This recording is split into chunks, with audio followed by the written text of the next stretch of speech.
पिंपरी चिंचवडमधील 4,500 नागरिकांचे सुरक्षित स्थळी स्थलांतर। अतिवृष्टीमुळे शहर आणि परिसरातील जनजीवन विस्कळीत। महापालिका आयुक्त तथा प्रशासक शेखर सिंह यांची माती। पिंपरी चिंचवड आणि परिसरासह धरण क्षेत्रातील अतिवृष्टीमुळे शहरातील विविध ठिकाणी जनजीवन विस्कळीत झाल्यानंतर नदीकाठच्या घरांमध्ये तसेच सखल भागात पाणी साचल्याच्या घटना घडल्या होत्या। धोकादायक ठिकाणी वास्तव्य करणाऱ्या सुमारे 4,500 नागरिकांना महानगरपालिकेने सुरक्षित स्थळी स्थलांतरित केले। रात्री उशिरापर्यंत बचाव कार्य सुरू होते। पूर परिस्थिती निवळल्यानंतर रस्ता तसेच परिसरात साचलेल्या गाळ सदृश्य कचऱ्याची महापालिकेच्या पथकाने संपूर्ण परिसर स्वच्छ केला आहे, अशी माहिती आयुक्त तथा प्रशासक शेखर सिंह यांनी दिली आहे।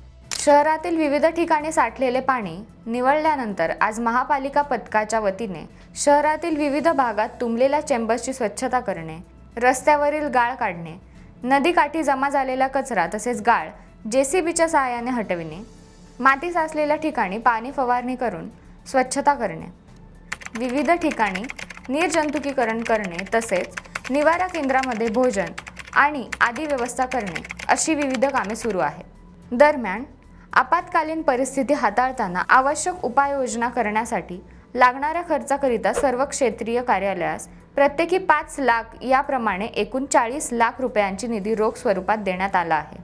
आयुक्त शेखर सिंह यांनी याबाबत स्वतंत्र आदेश निर्गमित केला आहे।